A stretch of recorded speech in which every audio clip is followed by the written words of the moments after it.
ముందుగా ఉజ్వల్ తెలుగు మీడియాకి నూతన సంవత్సర శుభాకాంక్షలు. అదేవిధంగా మా దివ్యాంగులందరికీ తెలంగాణ రాష్ట్ర ప్రజలందరికీ ఆంగ్ల నూతన సంవత్సర శుభాకాంక్షలు. నా పేరు మేకల అశోక్ కుమార్ ముద్రాజ్. నేను తెలంగాణ దివ్యాంగుల సమాఖ్య సంఘం వ్యవస్థాపక అధ్యక్షుల్ని. నేను మన ముఖ్యమంత్రి రేవంత్ రెడ్డి గారిని ఒకటే అడుగుతున్నా.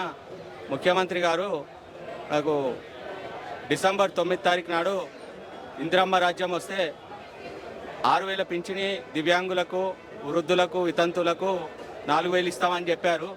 మరి ఇంతవరకు పింఛన్ కాదు కదా, పింఛన్ ఎప్పుడు పెంచుతామనే మాట కూడా మాట్లాడతలేరు. మీరు అంతా దొంగ హామీలు ఇచ్చి మీరు పదవిలోకి వచ్చారు. మరి 6,000 ఎక్కడ పోయినా సార్? మీరు చెప్పిన హామీలు ఇంతవరకు ఇవ్వలేదు.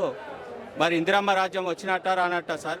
ఇదేందో మీరే చెప్పాలి. ముఖ్యమంత్రి రేవంత్ రెడ్డి గారు వికలాంగులను, వితంతువులను, వృద్ధులను మోసం చేసి మీరు పదవి ఎక్కిరు. ఇది మీకు సరైన న్యాయం కాదు. ఇది బస్సులలో వికలాంగులకు ఉచిత బస్ ప్రయాణం పెడతామన్నారు. ఎన్నికల హామీలో వికలాంగులకు మీరు ఇచ్చిన హామీలు ఎక్కడ పోయినాయి చెప్పాలి. ఇంతవరకు మీరు ఆ కేటీఆర్ని, కేసీఆర్ని తిట్టడమే సరిపోతుంది, కానీ మీరు ఇచ్చిన హామీలు మాత్రం చేయడం లేదు. ఫస్ట్ మీరు అది తిట్టడం బంద్ చేసి హామీలు నెరవేర్చేది చూడండి. ఎందుకంటే వికలాంగులకు మీరు 3 హామీలు ఇచ్చారు. బ్యాంకులకు పోస్టులు ఇస్తామన్నారు, ఉచిత బస్ ప్రయాణం కల్పిస్తామన్నారు, 6,000 పింఛన్ ఇస్తామన్నారు. ఇంతవరకు మీరు పింఛన్లు సంవత్సరం గడిచిపోయింది.